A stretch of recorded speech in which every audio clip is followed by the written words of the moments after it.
श्रीगोंदा काष्टी रस्त्यावर सुरू असलेली अपघातांची मालिका थांबण्याचे नाव घेत नसल्याचे दिसून येत आहे. सातत्याने होणाऱ्या अपघातांमुळे वाहन चालकांमध्ये भीतीचे वातावरण पसरले आहे. नमस्कार, मी विशाल चव्हाण आपल्या सर्वांचं प्रशासक न्यूज चॅनलमध्ये स्वागत करतो. श्रीगोंदा काष्टी रस्त्यावर सुरू असलेल्या अपघातांची मालिका थांबण्याचे नाव घेत नसल्याचे चित्र आहे. 2 दिवसांपूर्वी याच मार्गावर झालेल्या अपघातात एका दुचाकी स्वाराचा मृत्यू झाला होता. त्यानंतर आज शुक्रवारी सकाळी शहरातील फूट रस्ता येथे घंटागाडी आणि दुचाकीची धडक होऊन एक तरुण व एक शालेय विद्यार्थी जखमी झाले.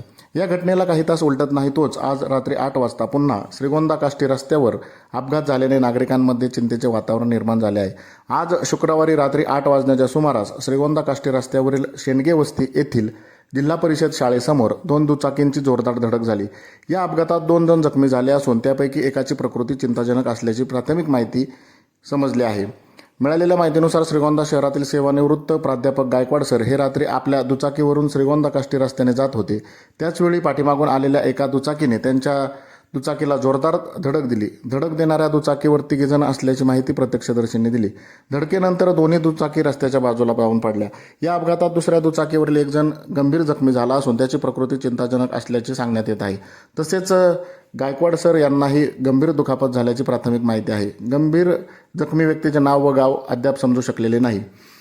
नागरिकांनी दाखवलेल्या तत्परतेमुळे जखमींना तातडीने उपचारासाठी रुग्णालयात हलवण्यात आले. अपघाताची माहिती मिळताच हॉटेल अनन्याचे मालक महेश शेंडगे यांनी घटनास्थळी धाव घेतली.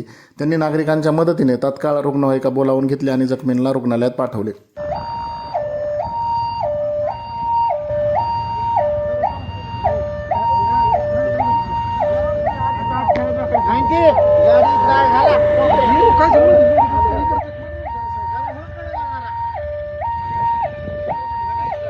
ते हालतं का नाही? हाय ते सिस्टीम धडकलंय मागून जाऊन त्याला सरळलाच बचाळ बिचाळ कुठलंय